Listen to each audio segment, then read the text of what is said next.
Welcome to On the Mind, the official podcast of the Weill Cornell Medicine Department of Psychiatry. I'm your host, Dr. Daniel Knoepflmacher.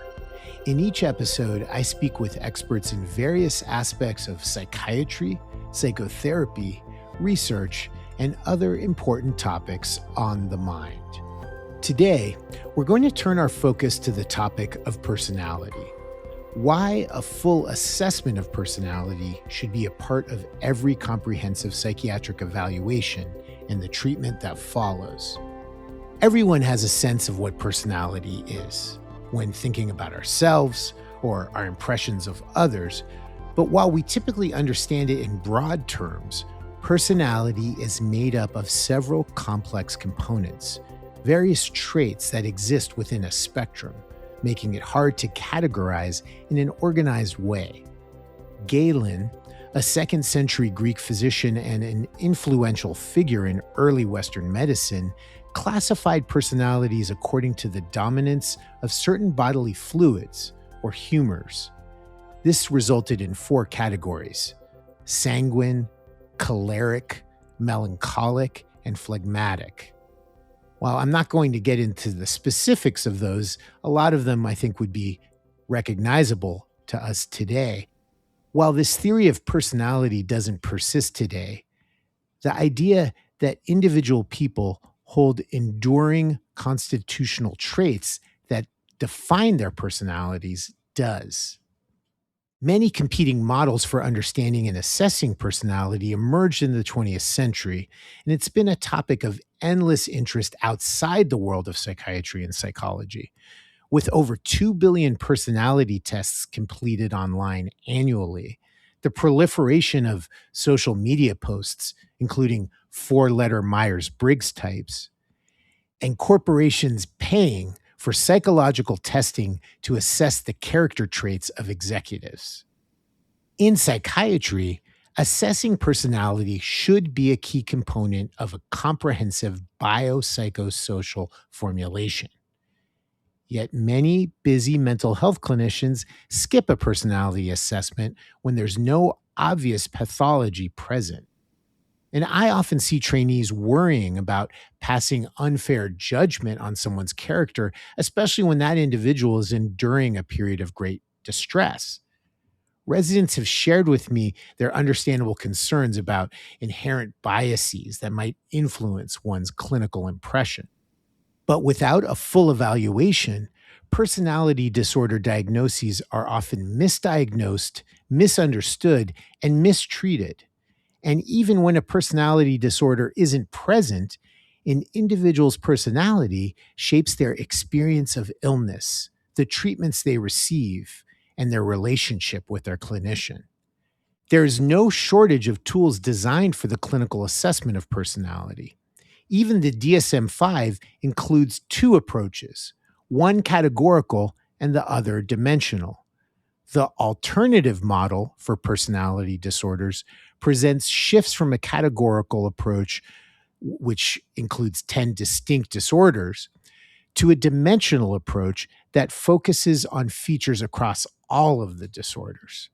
Today, we're going to explore the dimensions of the alternative model, and we hope to leave you with a practical approach to understanding personality that you can apply to your clinical assessment and treatment of any patient. I have the perfect person rejoining me today on this podcast to do all of this. Dr. Frank Yeomans is a clinical professor of psychiatry at Weill Cornell Medicine and director of training at the Personality Disorders Institute here in New York City. He is an internationally renowned expert on personality disorders, whose books, podcast appearances, lectures, and teaching have been disseminated across the globe. He's also someone I always enjoy talking to, and I'm really thrilled to have him joining me again on the Mind. Frank, thanks for coming and joining me again today. Well, thank you, Daniel. I'm very happy to be here. As I anticipated our discussion, it's a little bit daunting. We have a lot to go over. Your introduction framed it very well. So where would you like to start?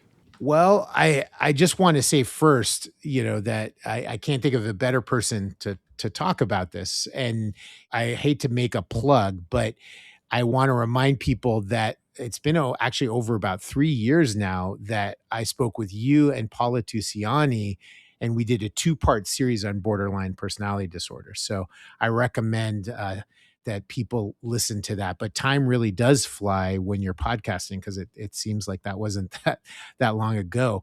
Now, I want to get to this topic, though, and let's start by thinking about personality in its most basic form. Let's define it. What is personality? Well, in the most simple version, personality describes who we are in the world.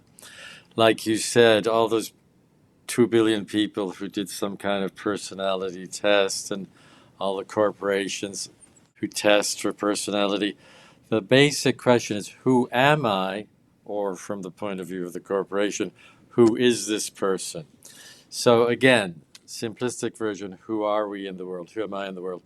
To get a little bit more technical about it, personality is the organization of enduring patterns of behavior, cognition, emotion, motivation, and ways of experiencing and relating to others that are characteristic of the individual. So we've got a lot to unpack there. Personality organizes how we perceive and react to stimuli. I'm going to emphasize that. It involves, in particular, how we perceive ourselves and others. Now, because of this emphasis on how we perceive and how we react, personality determines how successfully or unsuccessfully we assess the world around us, specific situations, specific people, how we assess and how we adapt to the environment. Because one of the simplest and most basic ways to think of mental health is to say it's the ability to adapt to the various and changing circumstances you find yourself in. So that's a fuller description of personality. Just before passing the word back to you, we think of different components of personality. And the first is temperament, because personality has a biological component. The nervous system is wired differently in different people. Some people are more reactive, some people are more sort of passive. So temperament and biological constitution contributes. Then comes identity, which is what I've talked to mostly so far, our sense of self, who we feel we are. Then after identity comes character. There's a sort of interesting interplay between identity and character. Character is what the world sees in us. Character is the external manifestation of our internal identity. And I think that's what Galen was talking about with the 4 humors, the character. And finally, personality involves one's system of ethical values. And it also involves intelligence and cognition, since those are part of our capacity to assess the world around us, whether we do it accurately or inaccurately. So as you can tell from this, personality pathology has a lot to do with not adapting well to the world around us. So it's all very simple. Like, yeah, we can just stop right there, right now. I think it's not a surprise that it's difficult for many psychiatrists and other mental health practitioners to integrate a good assessment of personality into their practice. I mean, this is complex. Yes, yeah. So we've got to try and sort of break it down so it won't seem so complex. All right, well, let's get to that. So maybe a good place to start is to look at what I mentioned in the end of my introduction, which is, let's start with the DSM-5. There is a categorical model where there's 10 distinct diagnoses, sort of a cookbook approach where you list these enduring traits, and if you have a certain number of them, you reach a threshold, boom, you've got the diagnosis. Then there is what you described as this alternative, I mean, not you described, it's called the alternative model of personality disorders, which is dimensional, a little more complex. Here there are dimensions that are trans-diagnostic, I guess you can say, across personality disorders. And really, I think what's important to state as well is that those dimensions are things that we all hold, right? That it's where you are on the spectrum on that dimension that determines the threshold perhaps for a personality disorder. So can you, I guess I'm going to ask you a few things. Can you tell us how we, in this most recent version of the DSM-5, developed two models instead of just having one, a little bit of what that background is, and then maybe we can talk about how the second model is particularly useful. Yeah, we can go back to 1980 in the DSM-3 when what is the most classic description of, oh, by the way, when I talk about descriptions of disorders, I want to make sure our audience knows there's a whole field called nosology. Most people don't know the term. Nosology is the study of categories of illness and descriptions of illness. And it's a very important field because over time, the way we understand and categorize illnesses changes according to science and what we learn and understand. So the DSM has been adapting to more recent research about personality.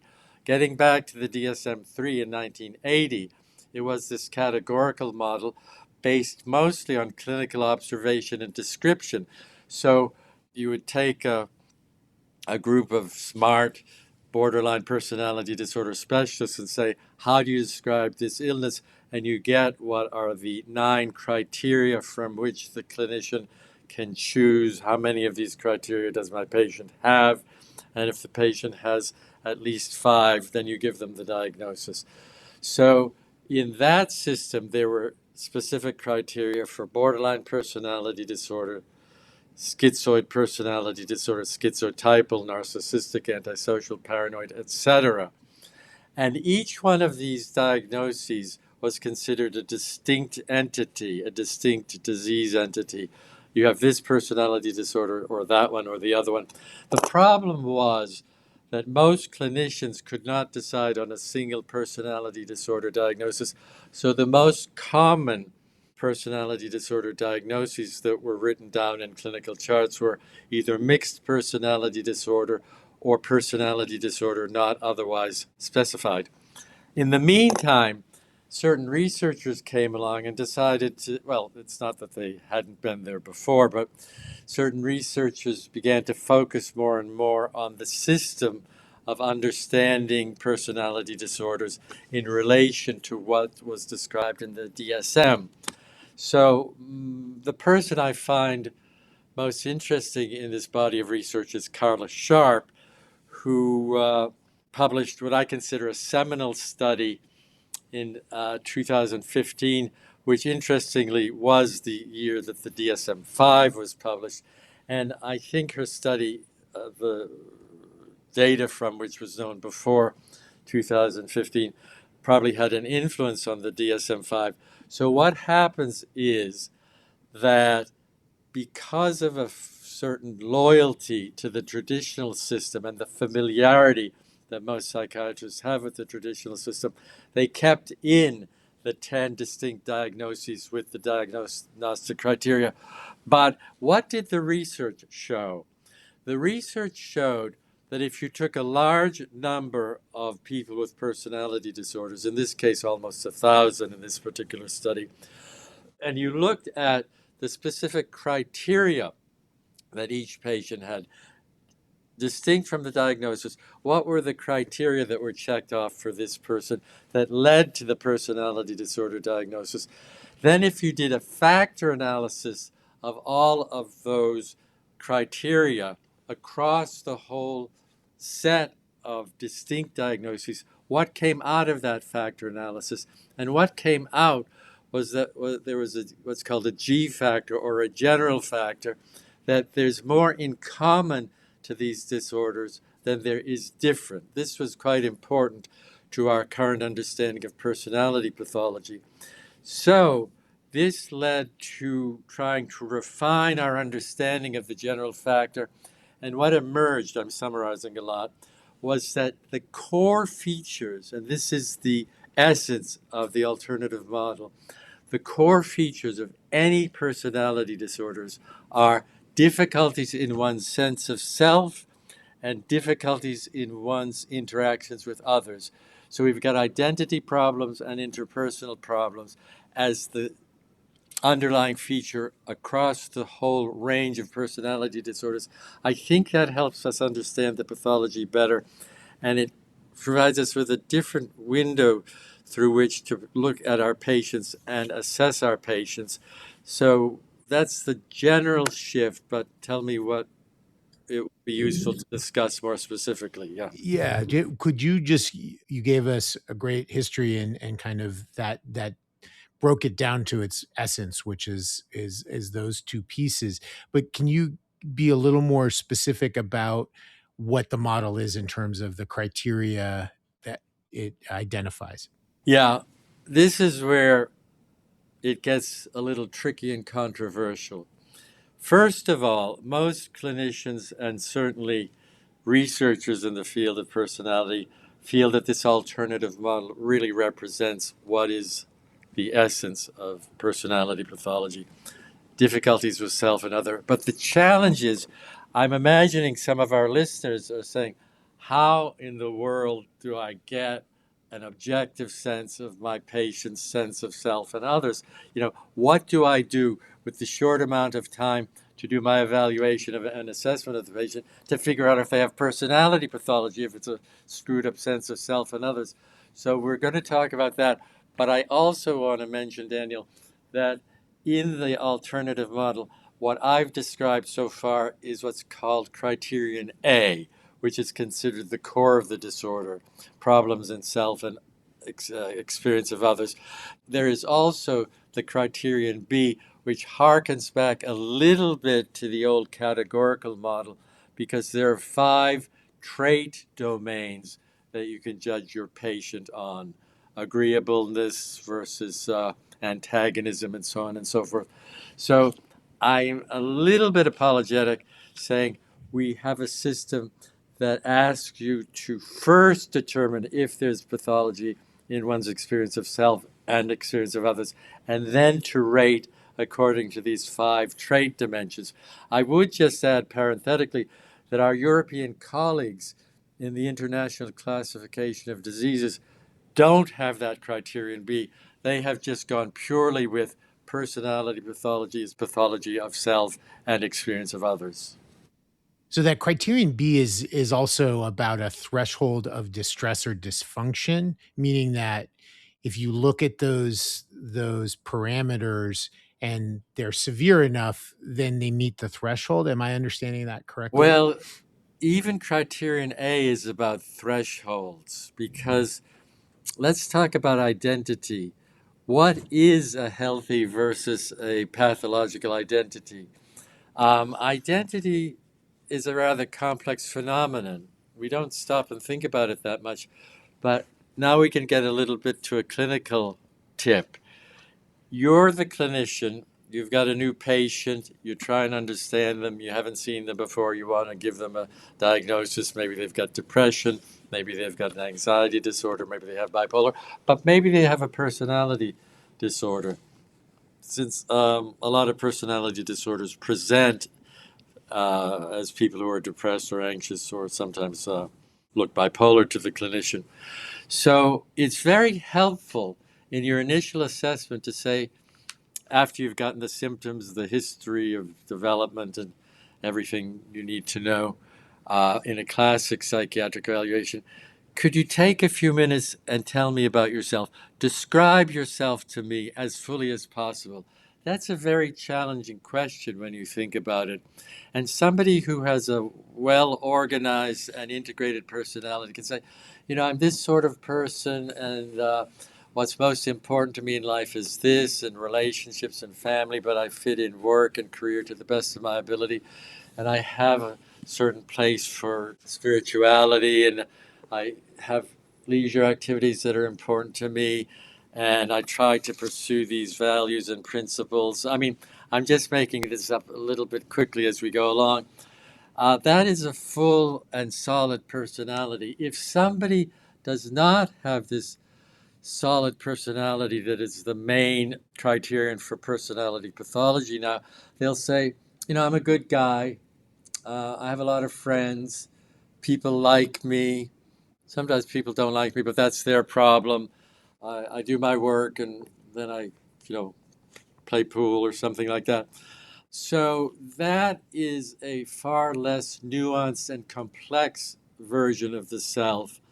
So that's a first pass at getting an idea of a person's level of identity solidity. You can also tell something about identity solidity because people who don't have a solid core sense of self often, if you ask about their subjective experience, they sometimes report feelings of emptiness. They don't know what their life is about.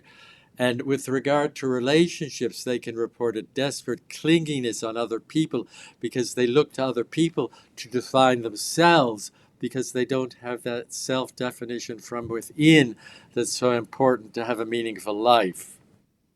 I want to come back to identity more and talk about diffusion of identity, which you started to allude to at the end there. But before we do that, I think it's important to talk about object relations theory because I'm hearing echoes of thinking about the self and other and internal representations of external, objects, etc. Could you give us a primer right now on object relations theory and how this is really undergirding some of what you're talking about? First of all, let's clarify the terminology for our listeners.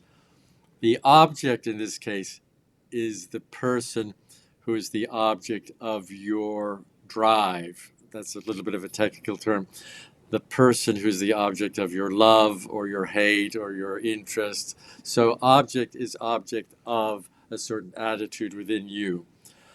An object relations theory is a derivative of psychoanalytic theory that emphasizes the role of internal representations of ourselves in relation to others that get embedded in our mind in the course of our development.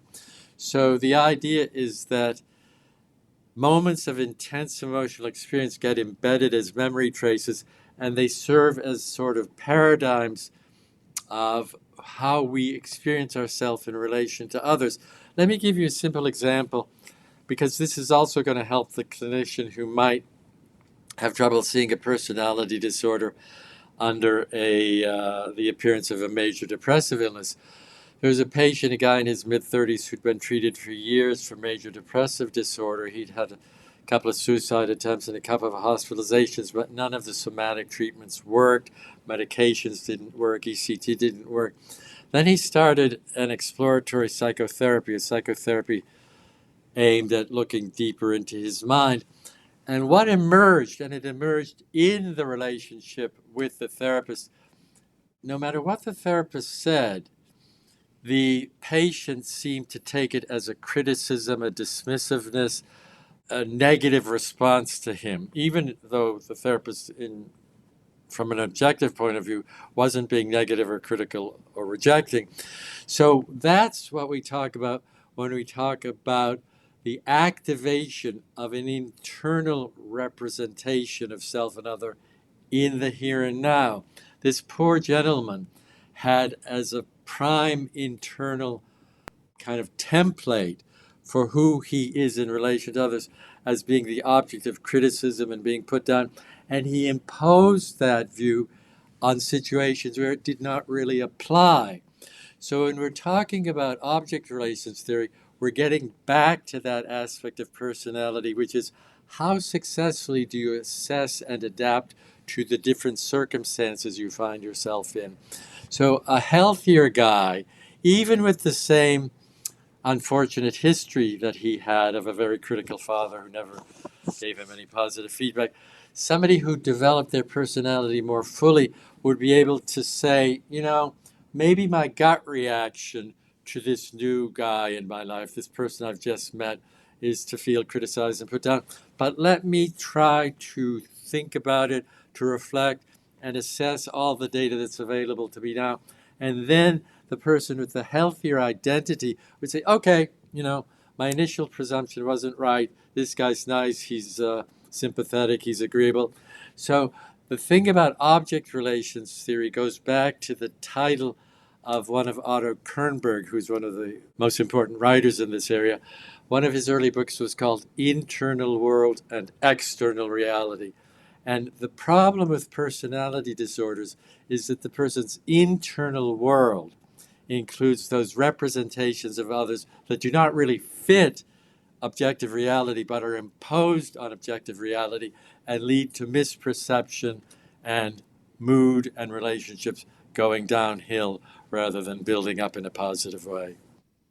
I think those examples of two people with the same background, I mean, part of it having this hypercritical father and developing into two different people with two different personalities and two different identities, where it actually nods to this idea of the spectrum, because that second person who maybe didn't only feel that therapist as the critical object, no matter what was being said, the second person might still have a proclivity to feel that way, but then has a countervailing aspect of who they are that allows them to modulate and not just fall into that more pathological pattern. Is that Yeah, accurate? that's the difference between personality pathology and healthy personality.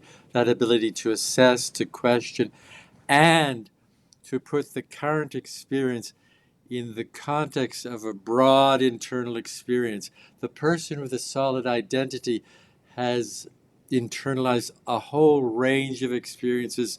They know what joy is, they know what suffering is, they know what love is, they know what hate is, and they're comfortable with all those emotions, so they can assess the current interaction in relation to the whole range of emotional experience. Whereas the person with personality pathology hasn't integrated. This gets to the fragmentation we were talking about. They either love or they hate.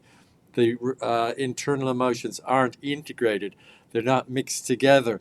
So it's a black and white world that goes from one extreme to another. It leads to terrible discontinuity in life experience. And you can imagine the impact of that discontinuity on personal relationships and study and work functioning. Well, we're going to go back now to identity, because I think this is really important.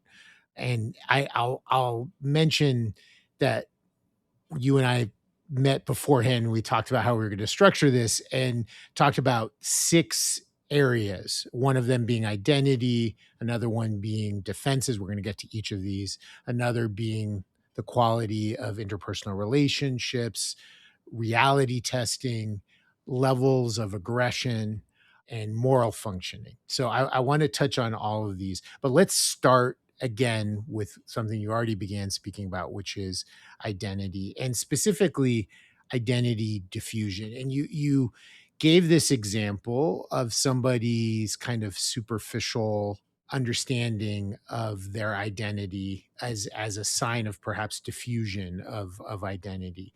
Can you say a bit more about that? And we can even use that example of the 30-year-old man that you were describing.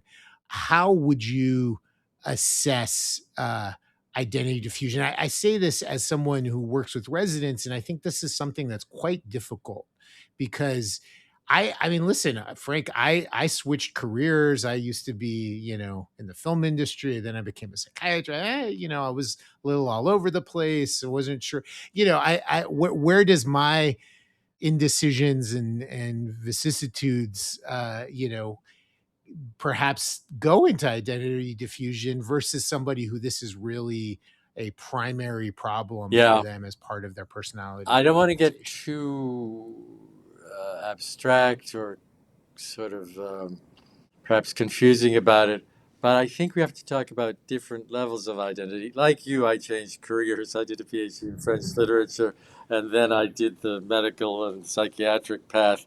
So you could say, well, he's identity diffused, but it kind of goes back to the difference between a typical adolescent identity crisis, where they're defining themselves and for a while they don't know who they are, they're trying to figure out who they are, That's one thing, but that's different from identity diffusion and an unclear sense of self. So, what I'm talking about when I talk about identity diffusion is the inability to have access to the full range of your emotional experience. To give you another clinical example, I was assessing this guy who came to treatment because his girlfriend left him abruptly, and he thought it was a perfect relationship that had been going on for years. And all of a sudden, for reasons that he blamed on others, he thought there were these mean people who just wanted to take her away from him. She left him. Now, talk about identity diffusion. He described himself as adoring this woman, loving her fully, having nothing but loving feelings to her. When you did a detailed evaluation of the history of their relationship, he could have angry outbursts. He could sometimes be physically aggressive with her. And he could tell you that, but without integrating it into his sense of self. That just happened. She shouldn't have paid any attention to that. That wasn't me. So he's like the man I described when you ask him to describe himself. He said, I'm a very loving man. That was his self-description. He didn't say, I'm a loving man, but unfortunately I have this temper that gets out of control. It can have a real terrible effect on the relationship. I really should do something about it. So identity diffusion is the inability to be in touch with and bring together your full range of emotional experience, knowing all of your deep emotions and affective states. So when you have identity diffusion, you know what? I actually think identity fragmentation is a better term than identity diffusion, because a fragmented identity is a person who's either in a state where everything's fine or they're in a state where all hell breaks loose. There's no connection between the two. Identity integration would be when you get angry at your partner to say, I really can't stand what they just did, but they're a really good person. I know that, so let me put it all together. So that's identity integration as it's experienced in relation to somebody else. In relation to oneself, it's I'm enraged right now, but I know I can deal with that if I just put myself in touch with other internal experiences that can soothe me and remind me that life isn't just about being rejected and unfairly treated. So that's what I was referring to when I talked about putting the immediate experience in a broad context of internalized experiences where you could say, I'm feeling this now, but how does this fit into the whole spectrum of my emotional reality? You're sort of describing a preservation of the good, even in these moments of intense negative affect for somebody who's better integrated or less fragmented. I appreciate you using fragmentation because that actually helps me. I think that that does give a more clear sense of what it looks like in the assessment in the clinical setting is this disconnection between these aspects that we may all have vicissitudes, but if someone can't really give you an explanatory model or is blind to that whole piece of things, that suggests that they're not Yeah, integrated. I just wanted another clinical tip. One thing that the residents I teach often do that they have to learn to kind of not do is fill in for a patient who is not integrated. Most of our trainees, luckily, have pretty integrated personalities, so they can't quite get the mindset where it's totally fragmented. So when they encounter fragmentation in somebody, they often say, oh, well, I can kind of see how this might relate to that. Let me give you an extreme example, but this is an example from, a clinical case. Lady comes in and she says, I have these problems and I can't get along with others and I have emotional outbursts, I harm myself sometimes, kind of classic borderline presentation. And we should get back at some point to how borderline has become the paradigm for all personality disorders. But in any case, she's telling me about her development. And at one point she says, when I was growing up, my father was my best friend. And then later on, one point she said, I can't trust a word my father says, he's the most distrustful person I've ever encountered. And they're so disparate. You think, how can that be? That's an extreme example of fragmentation when, on the one hand, he's your best friend, on the other hand, you can't trust him as far as you can throw him. So somebody might say, oh, well, maybe she was having a bad day when she couldn't trust him. No, she has two totally sequestered and segregated experiences of this person, and that's going to influence her interactions with people moving forward. They're either they're her best friend, or they're totally untrustworthy, and there's no middle ground, and you can't put it all together. You can't hold both at the same time You that can't are find a opposites. way to make a more complex version. A more complex version would be, my father was well intentioned, but sometimes because of his own narcissistic needs, he would kind of present things in a way that wasn't totally honest, and he tried to preserve, he didn't do this for us, even though he'd promised it earlier, but he kind of tried to sort of get out of the contradiction by sort of, I'm not finding the right words here, but what I'm trying to say is that we want our patients and ourselves to go from simplistic unidimensional views of others to complex views. So you go from, my father was either my best friend or this monster, to, he was trying his best, but he had his own issues, and sometimes he had to compromise his principles. That's a complex, nuanced view. So when we get integrated in our personality, we have complex, nuanced views of others, in this case, or of self. Like the guy whose girlfriend left him, he had this totally fragmented view. I'm just this loving guy, and she didn't understand how much I love her. The more nuanced, complex view was what I said earlier. I loved her desperately, but I have this anger problem. I don't know what to do with my aggression. I've got to try to figure it all out. So we need to try to help our patients get to complexity. Complexity in self and complexity in understanding of others. I want to turn to defenses, which is the second category. Another important thing to be assessing when we're looking at personality. Just to be clear, when I say defenses, I'm speaking of mechanisms that people employ to protect themselves from negative affect, from anxiety, uncomfortable emotions, distressing thoughts, impulses. We categorize them in terms of how adaptive they are, from the more primitive types of defenses to the more mature. Why is this important to understand as part of personality, and how do you assess it in a Because clinical there are evaluation? levels of defense mechanisms. As you say, we all have to deal with stress and anxiety in our lives, and our defense mechanisms are our coping strategies. So there are more mature coping strategies that characterize a healthier personality, and there are lower level coping strategies that might relieve the patient of their anxiety in the moment, but don't help them adapt to the world or advance in life. An example is a patient who came to my office for the first time, and I opened the door. Usually I say, hi, I'm Dr. Yeomans, and please have a seat. Before I could even say that, she pointed out the window and said, you see that bus pulling away from the bus stop? I just got off that bus, and this woman at the bus, she was looking at me, and I could tell she hated me. So I just looked right back at her and showed her I could hate her as much as she hated me. I suppose that could be reality, but I saw in that a massive projection. I mean, I had to get to know the patient better, but my patient was a woman who was full of aggression that she didn't acknowledge in herself, always saw in others, and thus was always in belligerent interactions with others.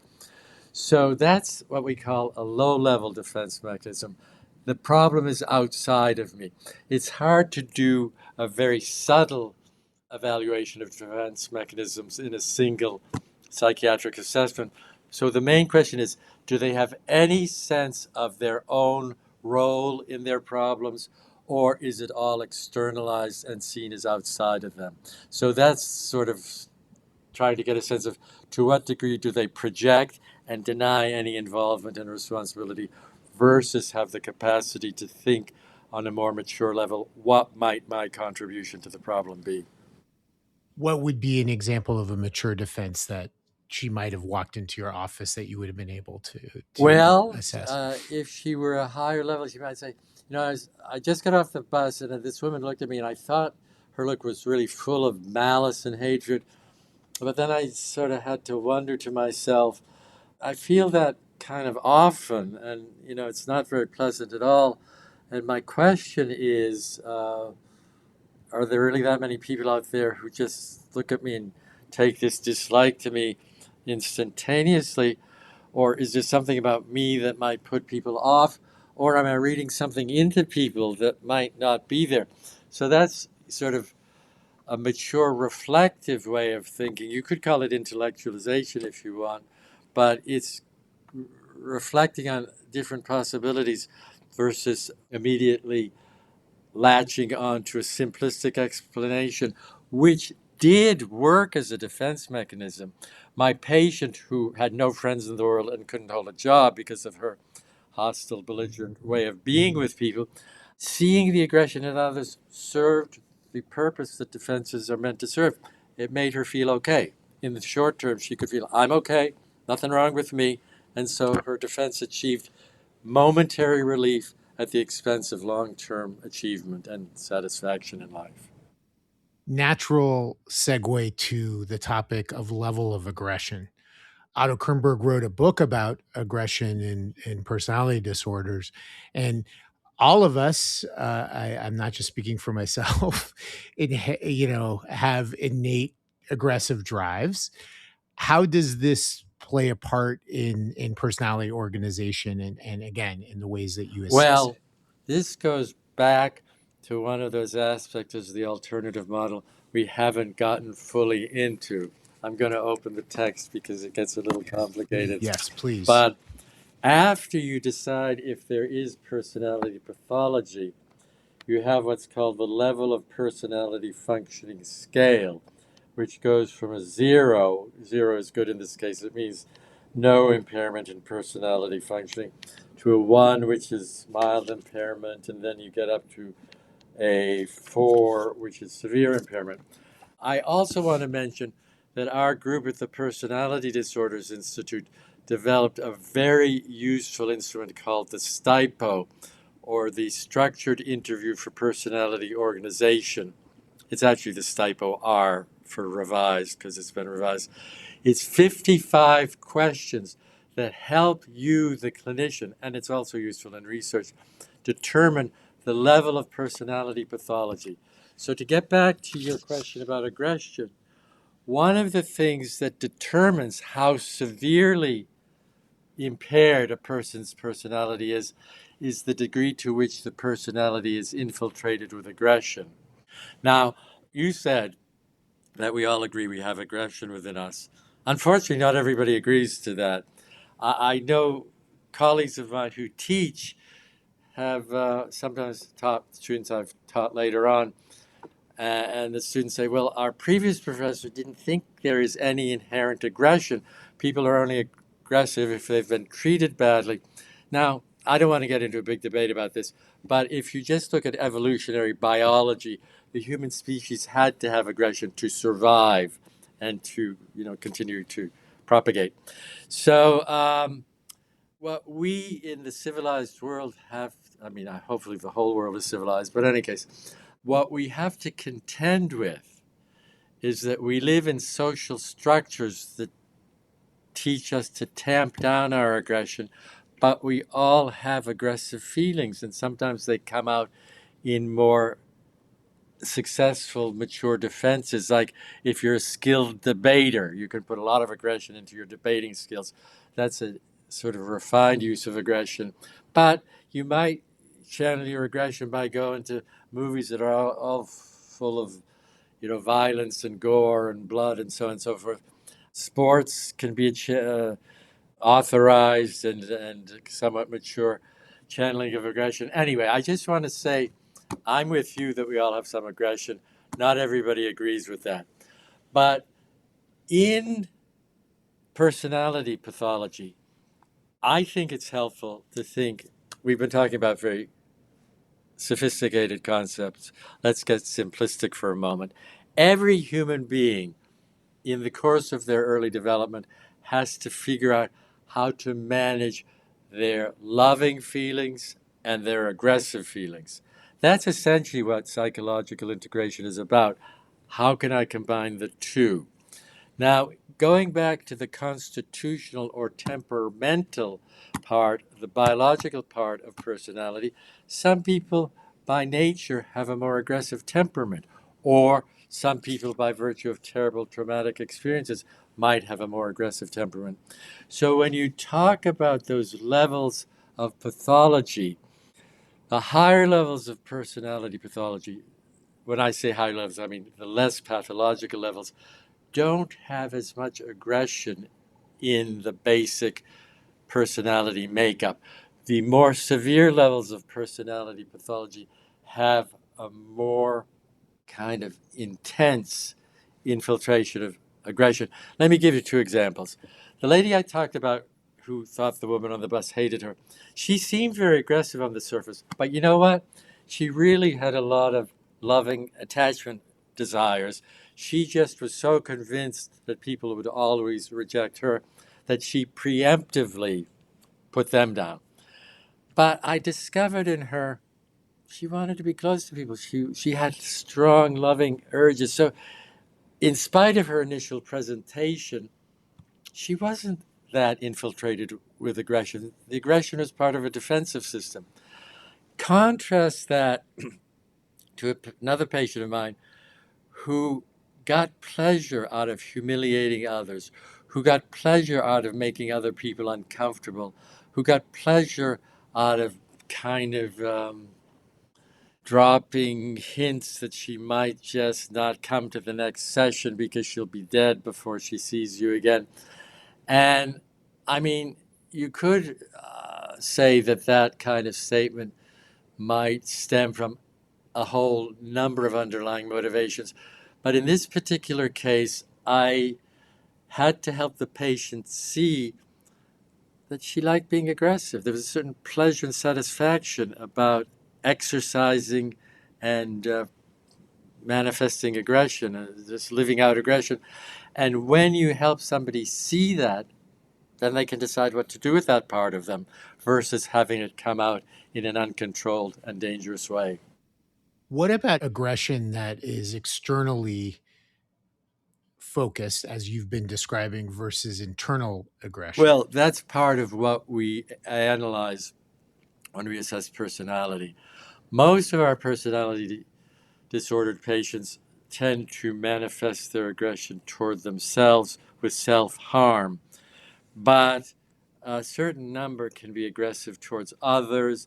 Now, not to get into sex stereotypes, but an interesting thing about borderline personality disorder is that in the population, not the clinical population, the general population of the country, if you take people with a diagnosis of borderline personality disorder, 50% are women and 50% are men.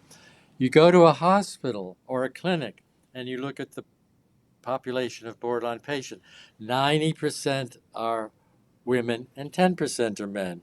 Where are the men who out there in the population who have borderline pathology, but they don't wind up in the hospital? They're in the prisons, because it turns out that the aggression that is expressed as part of the pathology in women is more likely self-directed aggression. In men, it's more likely directed towards others, as in my patient I was describing, whose girlfriend left him, and he couldn't understand why, even though he sometimes hit her.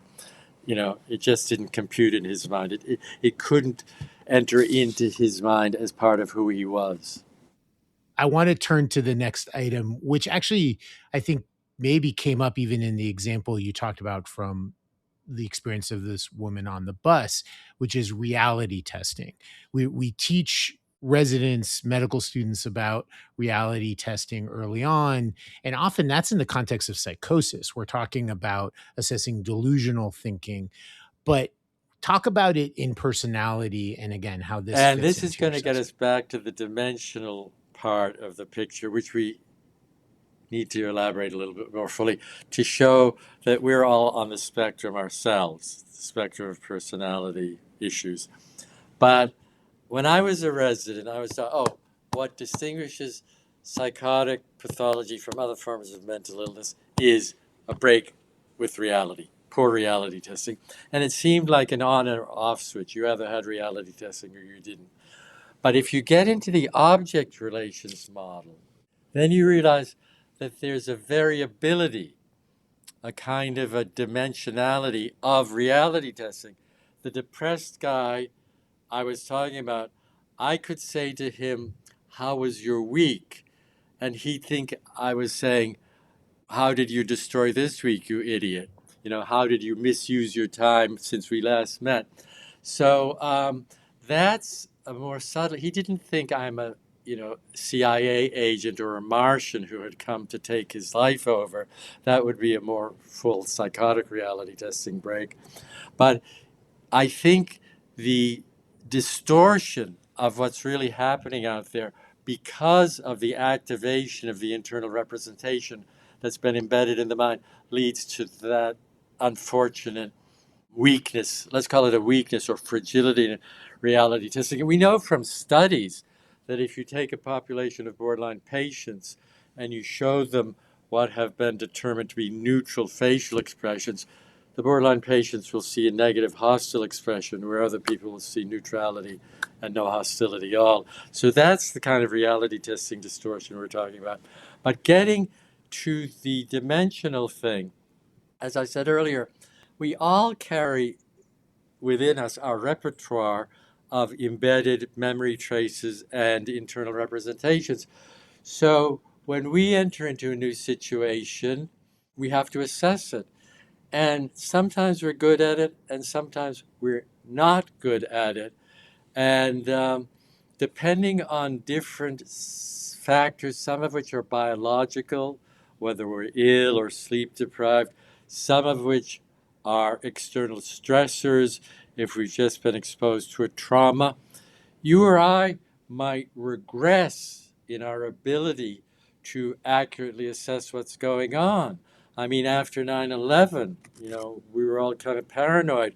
Was that appropriate or was that a projection?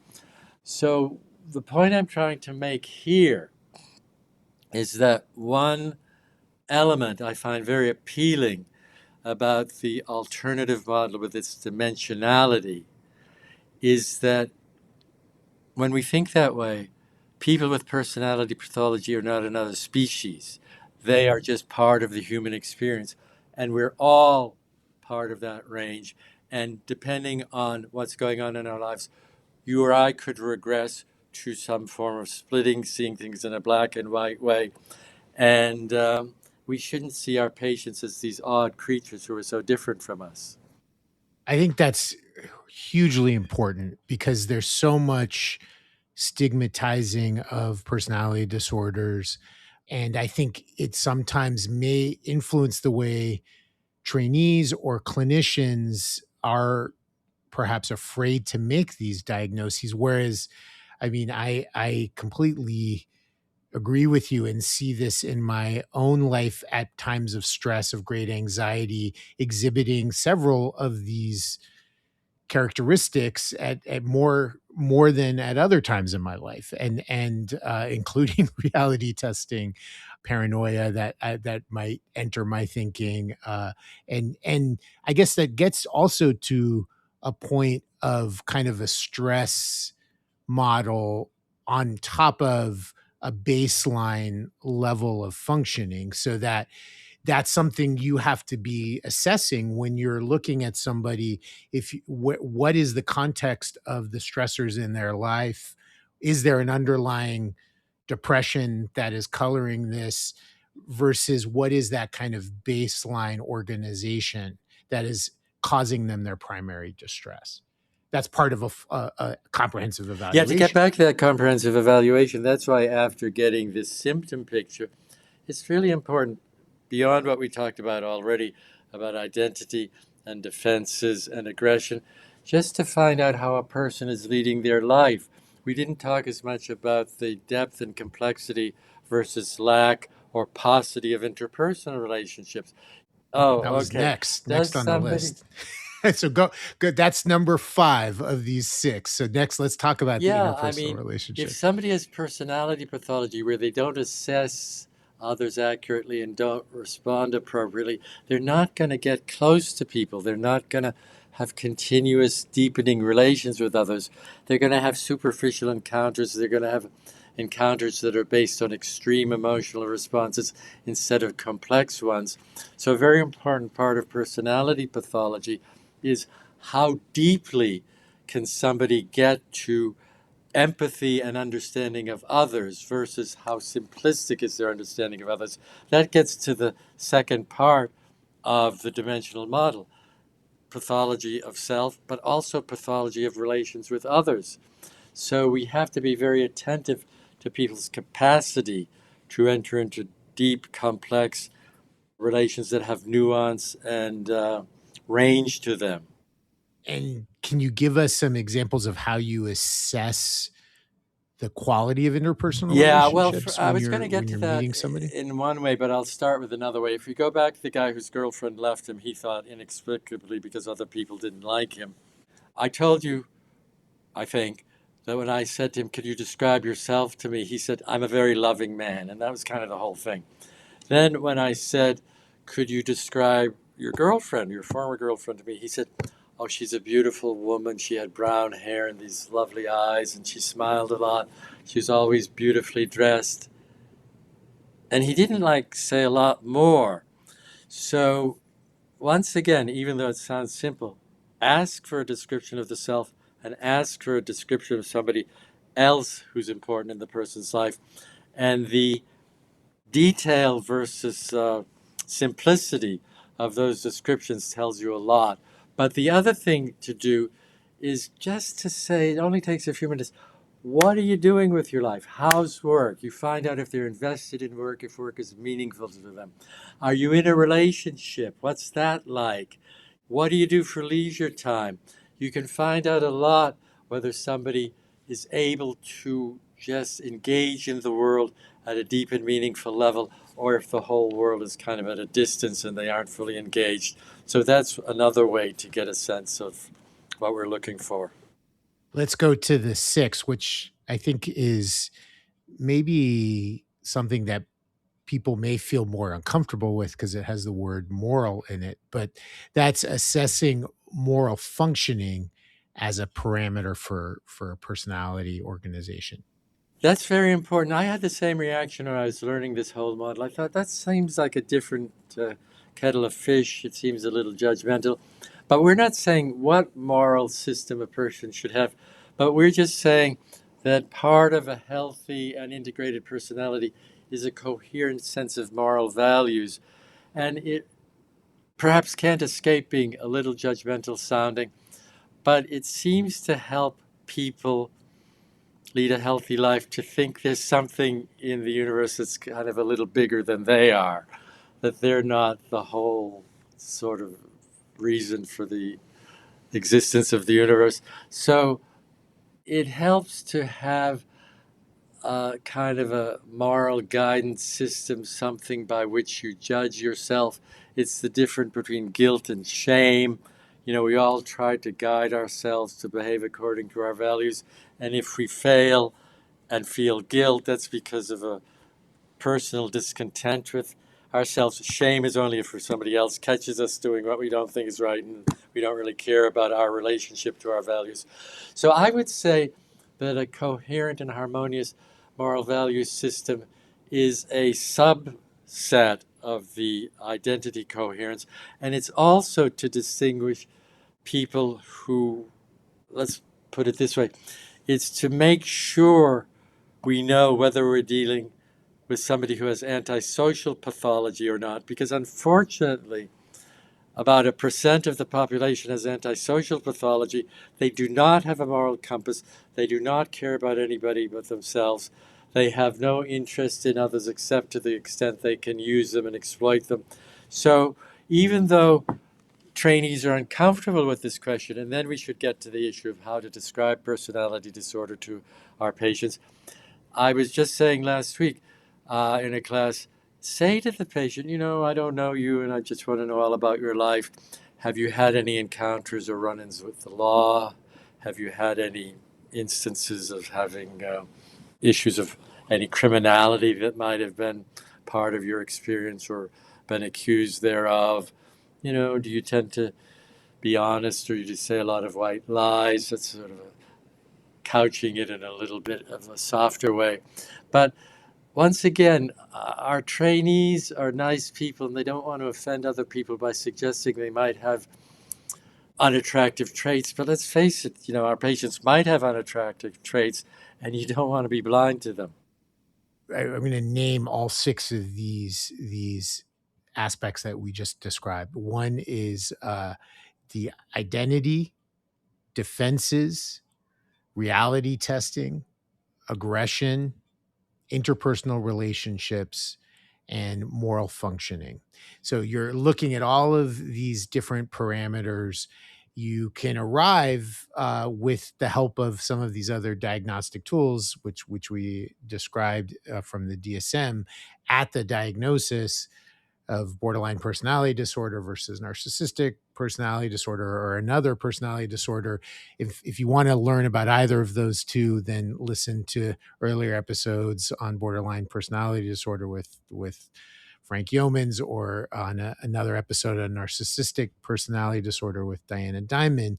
But let's say you've come to the conclusion that there is a personality disorder. How do you discuss this? Yes, I hope listeners have stayed with us up to now because this is really important.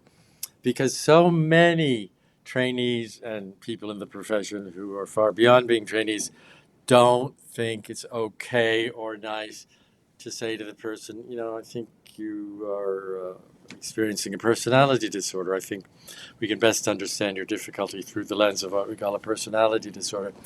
Both research and a lot of clinical experience have shown that patients do better if you discuss the diagnosis with them. It's not insulting them. So anyway, after you've done this evaluation, including everything we just discussed, if you feel, my patient has been treated for depression all this time, but I think there's an underlying personality disorder, say something like this. This is my recommendation. Now, this is for classic borderline personality disorder. Then we can go into narcissistic, which is increasingly common, it seems. So, having got to know you so far, the best way I can put together the problems you're having in life is through the lens of difficulties with some of your personality functioning. Notice, I'm not saying outright you have a personality disorder. I'm saying you have difficulties in personality functioning, which is in sync with the dimensional model. So, then you can say, we all have a personality. It's complex in certain ways, but let's boil it down to a basic few ideas. Personality is the way we spontaneously think and feel and react, how we experience ourselves and how we experience others. Alternative model in plain English. So, having listened to you, it seems like there's difficulties in your experience of self and others, kind of a lack of clarity, a lack of consistency, discontinuity, shifts back and forth that have led to dissatisfaction, unhappiness, frustration. Now, that's what I would say to anybody who had a personality disorder. And I think that's pretty palatable. If somebody has more classic BPD, I would say among the different difficulties with personality, to be specific, I think you have what we call borderline personality disorder. Some patients react badly because they've heard of the stigma. Some patients are very well read about it. You get the whole range. But whatever the person says, you say, I'd like to give you my impression of it because there's a lot of misunderstanding of it.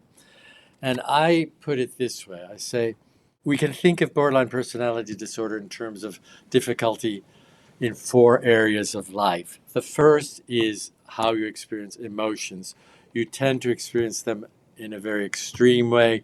You can be very high. You can be in the lowest depths of depression. There isn't a lot of mid ground. There isn't a lot of peace and harmony in your emotional life. It's kind of like you're going through life on an emotional roller coaster. You can be a little more detailed with the patient. Then the second area of difficulty is in relations with other people. They tend not to have a lot of harmony and satisfaction. They tend to have discord and conflict, and you're either going from one relation to another, or you're sort of in the same relationship and sort of having good times and bad times, but never really settling down. So there's the emotional area, the relationship area. The third area has to do with certain behaviors. I always say to the person, it's kind of unfortunate because this behavioral part of the picture is usually what gets the most attention and what people see as the defining part. Now, the behaviors are dramatic. They might be self-harm. They might be overdosing. They might be cutting oneself. They might be substance abuse. They might be promiscuous, unsafe sex. They might be eating disorder. And those are all dramatic and serious behaviors that need help and attention. But I don't think they're the core of the disorder. I think they're the surface manifestation of a deeper problem, which gets us to what the central issue is in my mind. I think the central issue is not having a clear, solid sense of who you are. Life is very challenging. We're always, as we go through life, there's this difficulty and that difficulty. We have to deal with one situation after another. Life is not a piece of cake. So it helps dealing with all of the different slings and arrows, if you will, that life can throw at us, to have a solid core sense of who you are, what you believe in, what you want from life, and what you're committed to.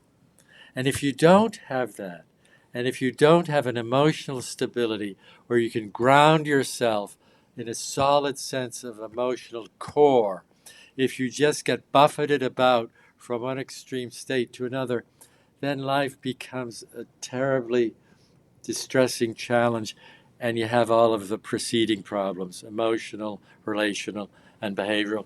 So I'd like to ask you to think about how this sounds to you, and if it makes sense, then we can use that understanding to decide what kind of therapy to embark upon. Okay, NPD is trickier. I tend to favor using the term narcissistic personality disorder when discussing it, but you have to be a little more savvy clinically, because depending on the fragility, if you've decided, and we should talk for 1 second, even though hopefully people listen to you and Diana, we should talk for 1 second about the main difference between NPD and BPD.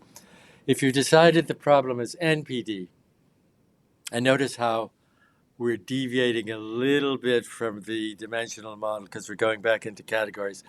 I want to say before we end, we're never going to totally abandon categories because they are like a shorthand. They're pattern recognition. And clinicians need that. Clinicians are busy. They need to recognize patterns. Anyway, let me go into this main difference between BPD and NPD. Both conditions are rooted in the identity fragmentation, in the lack of identity consolidation and integration. But the borderline personality disorder patient experiences that directly. I'm all over the place. I react extremely to the last thing that happened to me.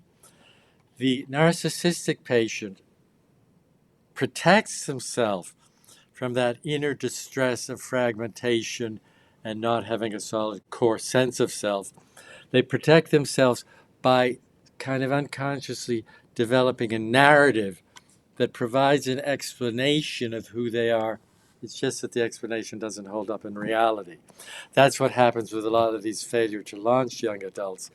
If I were to go to college, I would just, be so successful, but I can't get out the door. So the grandiose fantasy is I'm really smart. I just have this social anxiety that keeps me from getting into the situation where I might achieve. So what happens is that the narcissist hangs on to their grandiose fantasy that defines them in a way that protects them from that disturbing rapid shifts from one internal state to another but it doesn't allow them to interact effectively with the rest of the world because the rest of the world doesn't support the narcissistic fantasy. Anyway, so if you've diagnosed this kind of situation, you go through the same initial, I think it's best to understand your difficulties in terms of problems in personality, functioning, experience of self and others. Now, sometimes I do say, I think you have what we call narcissistic personality disorder. Don't jump out of your seat, because I know that sounds bad, but let me explain. It's not what the general term means in plain English. I'm not saying you're an arrogant, grandiose, obnoxious person. The way we understand narcissistic difficulties in psychiatry is that it's a defense against really deep feelings of concern about inadequacy and doubts about how you're functioning and who you are.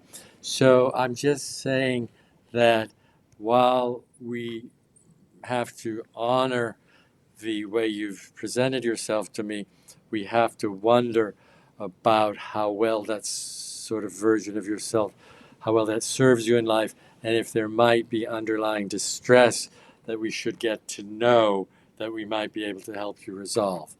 But if you sense that your NPD patient is so narcissistically fragile, and I've had this happen, where using the term narcissist is just such a narcissistic injury, they say, you're calling me a narcissist? You don't know anything about psychiatry. I don't know how you even got your degree, because I'm the least narcissistic person in the world. I'm humble and wonderful and everybody loves me. So if you are afraid that the narcissistic injury of the very term would lead to that kind of defensive reaction, you might say you have difficulties in personality functioning. It's hard to kind of engage in the world.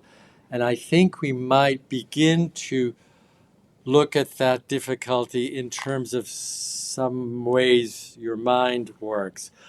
My impression is that your sense of who you should be, here I'm talking about what we call the ego ideal in technical terms, your sense of who you should be, your kind of North Star of who you should be in the world, is so extreme and demanding. It puts so much pressure on you that it's impossible to function.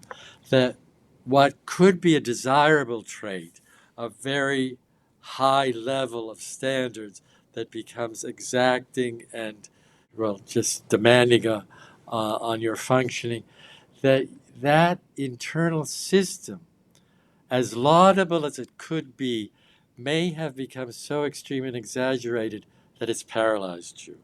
So we might want to start by thinking about an internal system of vision. And here you're talking about the grandiose self without calling it that. Your idea of who you should be, how you can or cannot relate to that, what the balance is, and how to find a better equilibrium within yourself. Frank, I could spend another half an hour riffing off what you've just said, questions, thoughts, etc. But unfortunately, we don't have another half an hour, so I'm going to have to wrap this up. I'm wondering if you could boil down into just a simple, important thing that you wish every psychiatrist, including residents who are just starting out, understood when it comes to assessing personality in their first encounter. What do you think is the major take home that they need to always keep in mind? It's to be more curious. Don't take the chief complaint as the diagnosis. We're all busy, we're all rushed, especially during residency training. So if a patient comes in and you say, what brought you here today? And they say, I'm depressed. Don't just say diagnosis is depression. Have that be what instigates in you a kind of a whole flow chart of what the next question should be. Is this person depressed? Then you go through the whole series of neurovegetative symptoms. If they don't seem to have those, then you start getting curious about their personality functioning, and then you go into that whole kind of assessment you and I just went over for people who've been listening to us today. Well, your curiosity is clear. I mean, your passion for this work comes through, and it's just always so enjoyable talking to you, not just about this topic of which you have great expertise, but just in general. So thank you, because I always learn something, and I'm sure everyone who listened today learned something as well. Thank you so much, Frank, for taking the time to come here and speak with us today. Thank you, Dan. It's always a pleasure, and it's a great service you do. I appreciate it.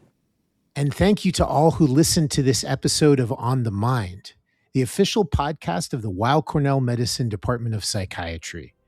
Our podcast is available on many major audio streaming platforms, including Spotify, Apple Podcasts, YouTube, iHeartRadio, and others. If you like what you heard today, please give us a rating and subscribe. That way you can stay up to date with all of our latest episodes. And if you leave a review, that will help others learn about us, and be sure to tell your friends. We'll be back again next month with another episode. So until then, wishing you good health in body and mind.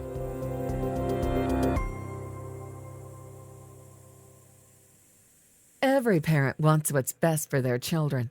But in the age of the internet, it can be difficult to navigate what is actually fact-based or pure speculation. Cut through the noise with Kids Healthcast, featuring Weill Cornell Medicine's expert physicians and researchers discussing a wide range of health topics, providing information on the latest medical science. Finally, a podcast to help you make informed choices for your family's health and wellness. Subscribe wherever you listen to podcasts. Also, don't forget to rate us 5 stars.